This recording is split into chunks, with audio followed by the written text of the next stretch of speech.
지난 13일 전국 민주노총 조합 총연맹 서비스 일반 노조 배달 플랫폼 지부 배민지회는 서울 중구 민주노총에서 기자회견을 열고 최저임금은 7년간 65% 올랐는데 배민 기본 배달료는 여전히 3,000원 수준이라며 기본 배달료를 4,000원으로 인상할 것을 요구하고 나섰다고 전해졌습니다. 이들은 최근 우아한 형제들과 임금 교섭에서 합의점을 찾지 못했다며 오는 23일 파업을 예고한 상태입니다. 우아한 형제들은 라이더들께서 가장 일하기 좋은 여건을 조성해야 한다는 기조에 따라 협상에 임하고 있다고 항변하고 있습니다. 15일 모바일 인덱스에 따르면 위드 코로나 시행 초기였던 11월 첫째 주 배달앱을 방문한 이용자 수는 지난해 같은 기간과 비교해 7.3% 줄었다고 합니다. 방역 수칙 완화의 영향으로 배달보다 외식이 늘어났기 때문입니다. 당시 위기의식을 느낀 배달앱들은 할인 행사 등 마케팅으로 손님 붙잡기에 나섰습니다. 오프라인 할인 쿠폰까지 뿌렸던 쿠팡이츠는 한 달 사이에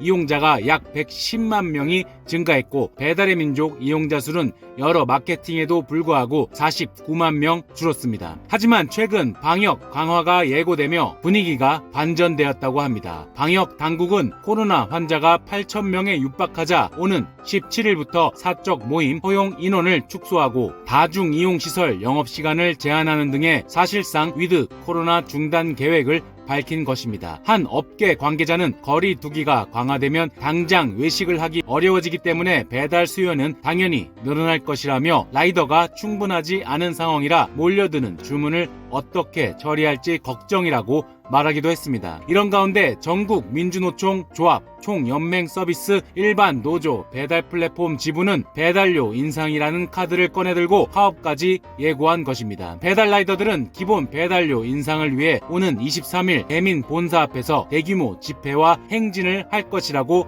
밝혔습니다. 그러면서 기본 배달료 인상은 고객과 업주들이 아닌 배민 측이 부담해야 한다고 주장하기도 했습니다. 홍 위원장은 배민 측이 자영업자들에게 수수료는 15%, 배달료는 6,000원을 받고 있다며 배달시장 점유율 경쟁에 라이더에게 모든 부담을 떠안게 하고 기본 배달료 인상을 소비자나 업주에게 부담하게 해서는 안 된다고 목소리를 높였습니다. 노조는 거리에 따라 할증되는 요금을 현행 직선거리제에서 실제 운행거리에 따른 내비게이션 실거리제로 바꿀 것도 요구했습니다. 직선거리로는 가깝지만 도로 상황 등에 따라 실제 운행거리는 더 먼 사례들이 많기 때문입니다. 노조는 지난 6일 중앙노동위원회에 쟁의 조정 신청을 낸 상태입니다. 조정이 결렬되면 노조에 쟁의권이 생깁니다. 그동안 노조가 민주노총 총파업 등에 참여한 적은 있지만 임금 단체 교섭 과정 쟁의 조정 결렬에 따라 쟁의 행위를 하는 것은 처음이 될 전망입니다. 지금까지